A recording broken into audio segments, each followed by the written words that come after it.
Xóchitl Gálvez Ruiz para presentar la moción suspensiva.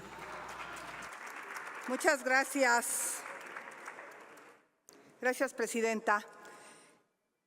Este mensaje está dirigido a todos y todas las mexicanos y a los 55,000 trabajadores del Poder Judicial. Yo lo primero que quisiera decirles es que nadie puede estar a favor de los privilegios. Yo creo que eso es algo en lo que estamos de acuerdo. Yo aquí he peleado del por qué la refinería de Dos Bocas ha costado 3 veces su valor. Están poniendo 170,000 millones de pesos en este presupuesto y pues hay muchos empresarios privilegiados en esa refinería, lo mismo en el Tren Maya, 4 veces el valor del Tren Maya. Hay mucha gente que está haciendo negocios. Tenemos a Nacho Ovalle, tiene el privilegio de seguir trabajando en el gobierno y ha hecho un quebranto por más de 15,000 millones de pesos en Segalmex.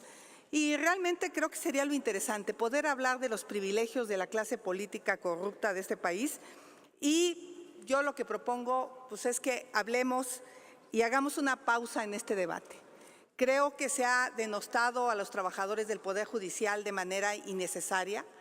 No podemos meter en el mismo saco al pequeño trabajador que apenas gana 5,000 pesos al mes y tratar de pensar que es el mismo privilegio que pueda tener un juez, un magistrado o un ministro de la Corte.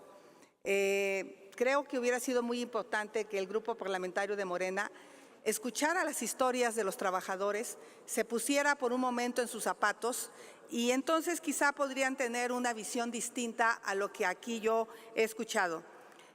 ¿Por qué no pensamos en las funciones sociales de la impartición de justicia?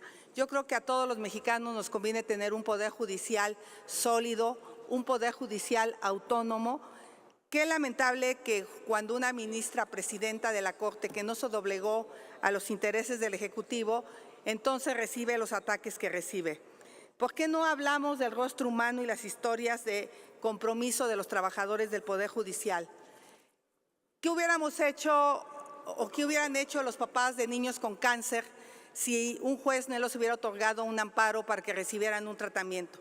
¿O qué hubieran hecho los papás de los niños que pedían una vacuna de COVID si ese juez no les hubiera otorgado ese amparo? ¿O qué pasa con una persona que sufre una detención ilegal? Acude a la justicia, esperanzada en que un juez la proteja. Yo quisiera también hablar de la valentía de aquellos jueces que enfrentan a la delincuencia organizada. Qué fácil es decir por qué el Poder Judicial tiene casas en renta, pero imagínense llegar a una zona de conflicto como Culiacán, Sinaloa, desprotegido. O sea, realmente en ese sentido creo que tenemos que ponernos en los zapatos de los jueces y saber si es un privilegio el que tengan seguridad o si es un privilegio que tengan acceso a una vivienda digna cuando ellos están pagando su propia renta. Eso es algo que no se ha dicho. Los trabajadores pagan un complemento al seguro de gastos médicos mayores. Y a mí lo que me gustaría es, estoy de acuerdo que nadie debería de tener seguro de gastos médicos mayores en este país si el ISSSTE funcionara. Pero yo les aseguro que ustedes mismos no se atienden al ISSSTE, no sean hipócritas. No van al ISSSTE porque saben que una cirugía se las van a programar en 2 años. Los que son maestros saben de la situación por la que está pasando el ISSSTE. Mi hermano tuvo que operarse en particular porque le dijeron que fuera el lunes y se hubiera muerto de un infarto. Entonces sabemos que el ISSSTE no le está dando servicio a los trabajadores y sabemos que estamos lejos de tener la seguridad social de Dinamarca que nos ofrecieron. Entonces yo lo que propongo es, ¿por qué nos molesta que un trabajador se pueda jubilar con su sueldo completo? Mejor hablemos de todos los trabajadores que no se jubilan con su salario completo, porque el salario base en el gobierno federal es 1/5 parte del salario real. Entonces hay trabajadores que se jubilan con 5,000 pesos mensuales. Eso es injusto. Creo que más que hablar de privilegios, tendríamos que hablar de todos los trabajadores que no tienen el privilegio de jubilarse con el salario real con el que cotizan. ¿Por qué no hablamos del estrés que viven en el Poder Judicial los trabajadores? Aquí no pasa nada si un secretario de una comisión no trabaja 6 meses. De hecho, hay comisiones que no han convocado desde hace 6 meses a una sesión. No pasa nada. Pero ahí en el Poder Judicial Hay notificaciones que las tienes que hacer antes de 24 horas. Hay trabajadores del Poder Judicial que trabajan de 14 a 16 horas. El año pasado, 12 jueces se infartaron.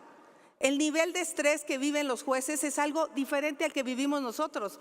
No es lo mismo sacar un dictamen que sentenciar a un narcotraficante. Y eso lo tendríamos que entender.